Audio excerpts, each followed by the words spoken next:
Dan tanpa banyak basa-basi lagi, yuk kita langsung cek di short aja kelanjutan alur ceritanya. Di episode sebelumnya, Xiaoyan dan Longyan tidak berdaya melawan suatu makhluk berjenis cacing di pemakaman kuno ini. Xiaoyan yang terluka parah, dia hanya bisa menyaksikan Longyan terjatuh ke tanah. Setelah beberapa saat, Xiaoyan pun akhirnya pingsan. Singkat cerita, beberapa waktu pun telah berlalu. Xiaoyan saat ini membuka matanya. Dia menemukan bahwa luka di tubuhnya sudah jauh lebih baik. Zanlao tiba-tiba muncul dan berkata, "Apakah kamu sudah bangun?" tanya dari Zanlao. Xiaoyan yang merasa kebingungan, dia lalu mengangguk dan bertanya, "Di mana ini?" tanya dari Xiaoyan. Zanlao lalu menjawab, "Ruangan di samping pusat makam kuno ini. Hal yang kita cari sepertinya ada di sini. Gunakan tubuh pelindung sucimu untuk menyembuhkan lukamu," ucap dari Zanlao. Xiaoyan pun bangun dan mengambil obat penyembuh untuk mengobati lukanya. Zanlao kembali berkata, "Untung saja ada api aneh di tubuhmu. Jika tidak, kamu mungkin bisa terbunuh oleh cacing itu." Ucap dari Zanlao. Xiaoyan lalu berkata, "Ya, aku hampir mati kali ini," ucap dari Xiaoyan. "Hei nak, ngomong-ngomong, apakah aku harus melatihmu?" ucap dari Zanlao. Xiaoyan hanya mengangguk dan segera meminum obat untuk mengobati lukanya. The Chaos Apple pun melonjak. Tubuh Xiaoyan pun perlahan pulih. Xiaoyan lalu berkata, "Oh iya, bagaimana keadaan Longyan?" tanya dari Xiaoyan. Zanlao lalu menjawab, "Percayalah, dia tidak akan terluka begitu mudah," ucap dari Zanlao. "Jika saja Longyan terluka parah, aku akan melenyapkan seluruh pemakaman iblis ini," ucap dari Xiaoyan. "Melenyapkan seluruh pemakaman iblis ini, sembuhkan saja dulu lukamu. Setelah itu baru kita bicara lagi. Dan aku akan memberimu kemampuan untuk melenyapkan pemakaman iblis ini," ucap dari Zanlao. Xiaoyan pun lalu mengangguk. Xiaoyan segera memasuki metode pelatihannya.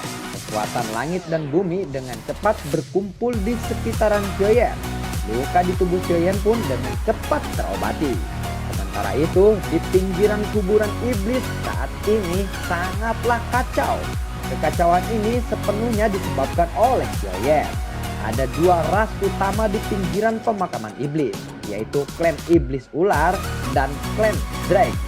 Mereka menjaga wilayahnya masing-masing. Kedua ras ini hidup dalam damai selama beberapa ribu tahun ini. Tetapi munculnya Xiaoyan telah merusak kedamaian mereka. Di bawah kekacauan ini, cahaya keemasan tiba-tiba melintas. Cahaya keemasan itu ternyata Longyan yang bertubuh naga.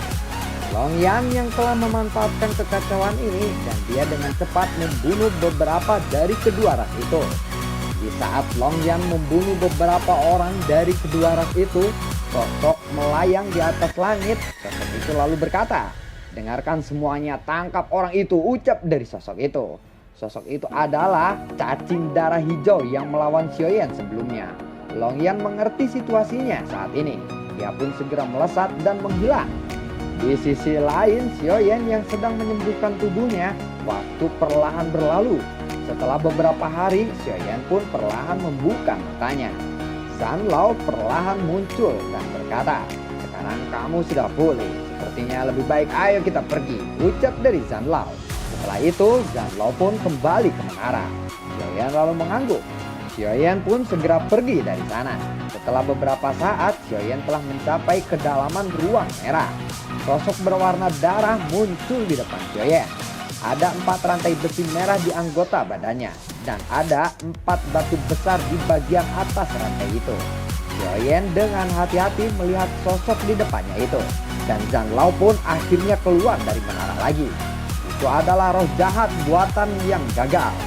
Meskipun roh jahat ini disegel, kekuatannya mencapai bintang 2. Serta tubuhnya sangatlah kuat. Dan sepertinya serangga di luaran itu menjaga ini, ucap dari Zanlao. Serangga itu menjaga roh ini. Dan benda ini memiliki kekuatan bintang 2 kaisar, ucap dari Xiaoyan. Setelah Xiaoyan mendengarkan kata-kata itu, Xiaoyan sadar bahwa boneka kaisar bintang 2 ini memanglah hal yang berguna untuknya. Yang pasti itu akan menjadi pertolongan besar bagi Xiaoyan jika Xiaoyan mampu mengendalikannya. Tentu saja benda ini adalah senjata yang baik untukmu sekarang, ucap dari Zanlao. Setelah Zanlao berbicara, sosoknya lalu menghilang lagi.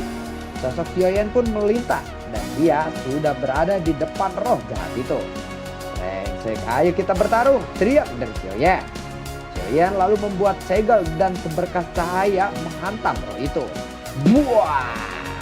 Tetapi setelah terkena serangan Xiaoyan, cahayanya malah semakin kuat. Xiaoyan pun melepaskan kekuatan jiwanya untuk mengepung roh jahat itu.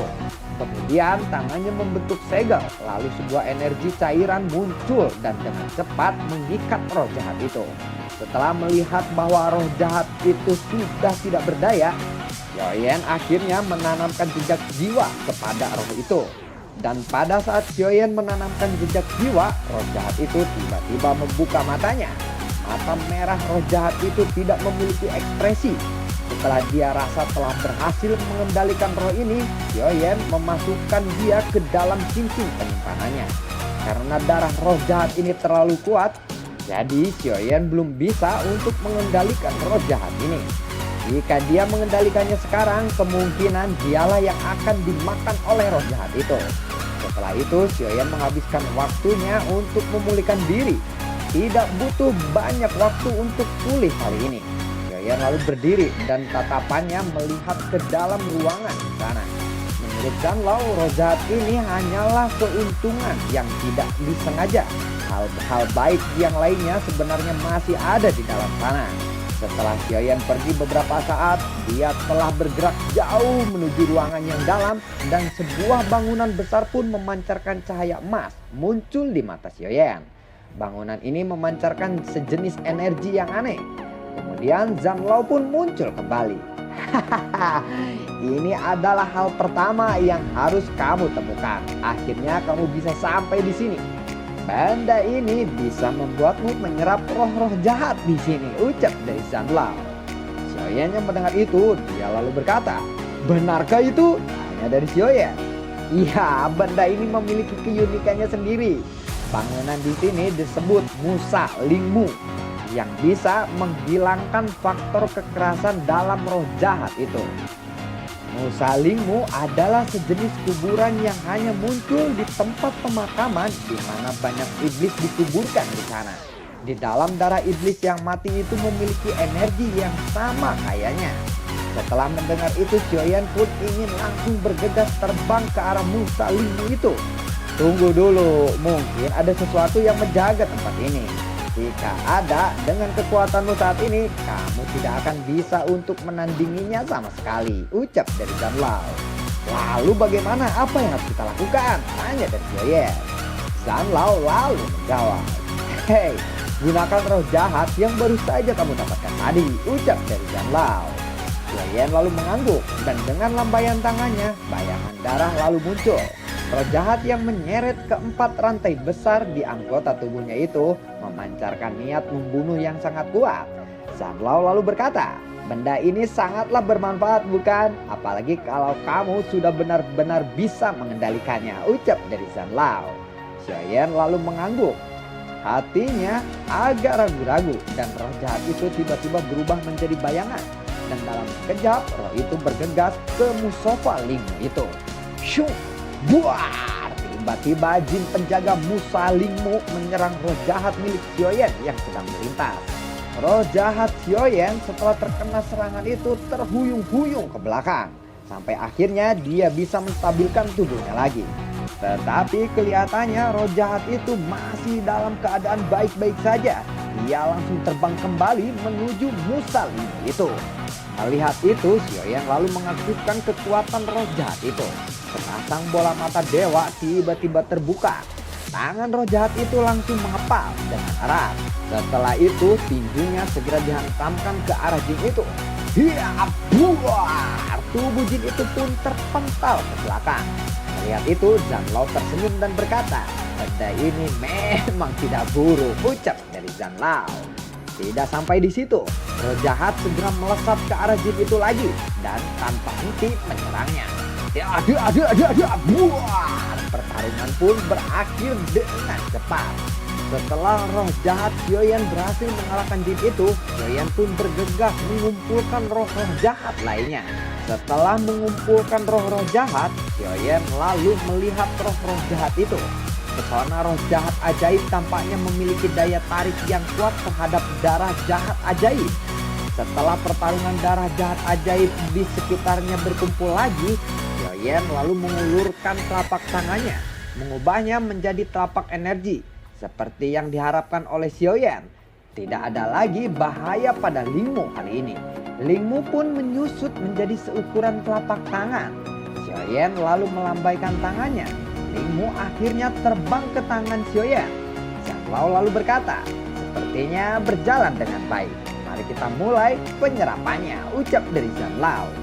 Xiaoyan yang keheranan menemukan Lingmu di telapak tangannya telah berubah menjadi jimat.